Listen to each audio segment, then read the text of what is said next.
आज मेरी छोटी बहन मुस्कान मुझसे मिलने आई है। और मुस्कान, कैसी हो तुम? मैं बहुत अच्छी हूँ दी। तुम कैसी हो? मैं भी बहुत अच्छी हूँ। और क्या कर रही हो तुम आज दी? मैं इस बारे में सोच रही हूँ कि मैं कौन सा वीडियो बनाऊँ आज। ओह, फिर तो तुम मेरी मदद कर सकती हो। कैसी मदद मुस्कान? मैं ना दीदी, मैं एक शेप कलेक्शन शुरू कर रही हूँ।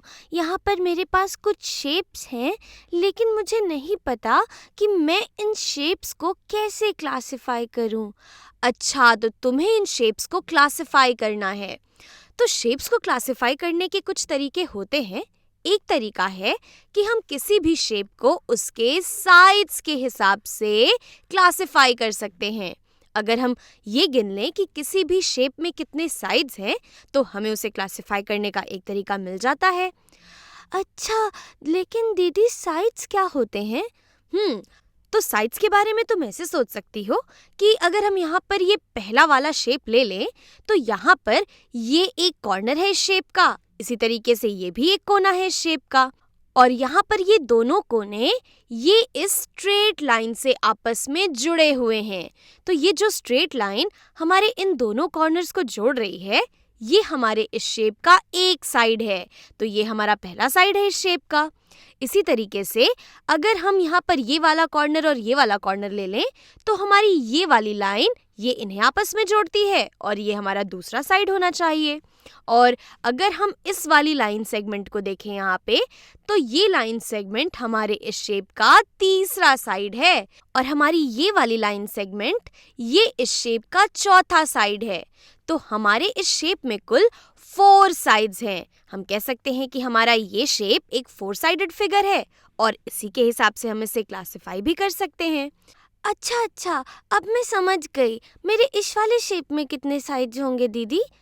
तो इस शेप में कितने साइड्स हैं, इसका भी पता हम ऐसे ही लगाएंगे। हम यहाँ देख लेंगे कि जो हमारे कॉर्नर्स हैं वो कितने स्ट्रेट लाइन से मिलकर जुड़े हुए हैं। तो हमारी ये वाली जो लाइन सेगमेंट है, ये हमारे इस शेप का पहला साइड होने चाहिए। यहाँ पर ये एक कोना है इस शेप का और ये भी एक कॉर्नर है, और इन दोनों कॉर्नर्स को हमारी ये वाली लाइन ये वाली साइड जोड़ती है आपस में। इसी तरीके से ये हो जाएगी हमारी दूसरी साइड।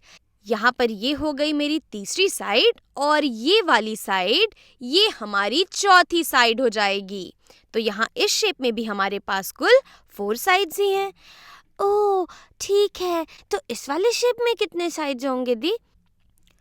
हमारा ये वाला शेप थोड़ा सा इंटरेस्टिंग है। यहाँ पर इस शेप में कोई भी कॉर्नर्स नहीं है।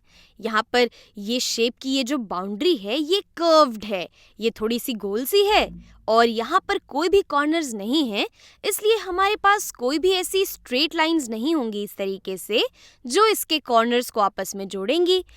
और क्योंकि हमारे इस शेप में 0 कॉर्नर्स हैं, इसीलिए यहाँ हमारे पास 0 साइड्स होंगे, क्योंकि हम कॉर्नर्स को साइड से ही तो जोड़ते हैं और कॉर्नर्स ही नहीं हैं तो हम जोड़ेंगे किसे? तो इन बाकी दोनों शेप्स के लिए भी चलो मैं तुम्हारे कॉर्नर्स लिख देती हूँ। यहाँ पर ये हमारा एक कॉर्नर है, ये हमारा सेकंड कॉर्नर, ये थर्ड और ये फोर्थ कॉर्नर। तो हमारे इस शेप में कुल 4 कॉर्नर्स हैं। इसी तरीके से ये दूसरे वाले शेप में ये हमारा एक कॉर्नर, ये दूसरा, ये तीसरा और ये चौथा।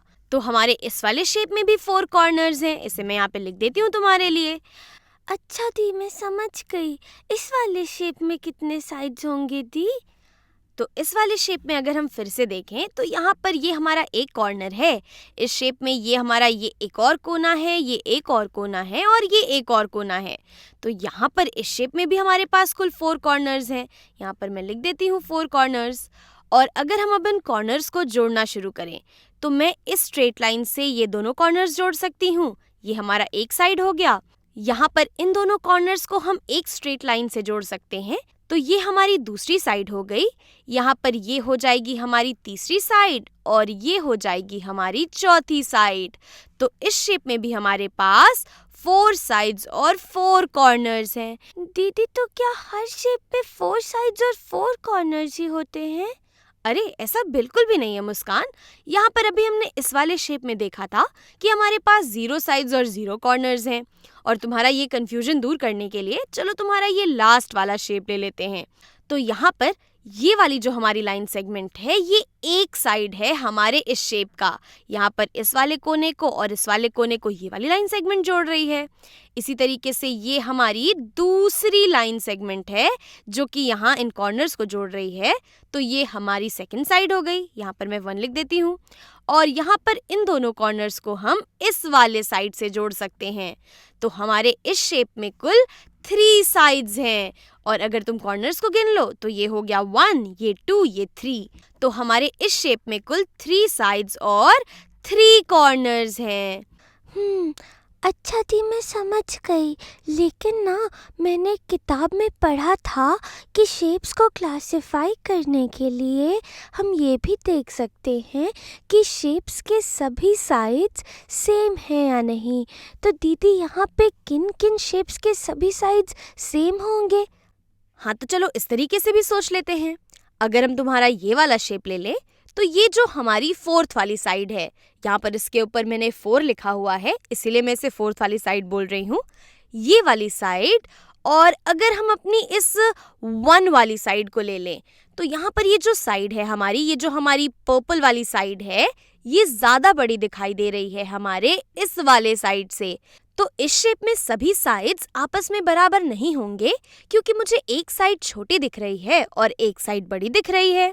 इसी तरीके से अगर हम ये वाला शेप ले लेते हैं तो यहाँ पर अगर हम इस 4th वाली साइड को ले लें और इस 1st वाली साइड को ले लें तो ऐसा लग रहा है कि ये दोनों साइड्स ये आपस में एक ही जितने बड़े हैं। यहाँ पर ये जो दूसरी वाली साइड है ये भी मुझे इतनी ही बड़ी दिखाई दे रही है और ये वाली साइड भी मुझे इतनी ही बड़ी दिखाई दे रही है। तो मुझे ऐसा लग रहा है कि इस शेप की सभी साइड्स आपस में बराबर हैं। और अगर हम इस वाले शेप की बात करें तो यहाँ भी मुझे ऐसा लग रहा है कि इसके सभी साइड्स आपस में बराबर हैं। यहाँ ये सभी एक जितने ही बड़े हैं। ये वाली साइड बराबर है इसके, ये इसके बराबर है और ये इसके बराबर है। और ये जो हमारा आखिरी वाला शेप है, यहाँ भी मुझे ऐसा ही लग रहा है कि हमारे सभी साइड्स ये आपस में बराबर हैं। हमारी ये वाली साइड ये बराबर है इस साइड के और ये दोनों साइड्स हमारे इस तीसरी साइड के जितनी ही हैं। अरे वाह दी, मैं तो ये समझ गई। थैंक यू दीदी। अरे कोई बात नहीं, मैं बहुत खुश हूँ कि मैं तुम्हारे कुछ तो काम आई।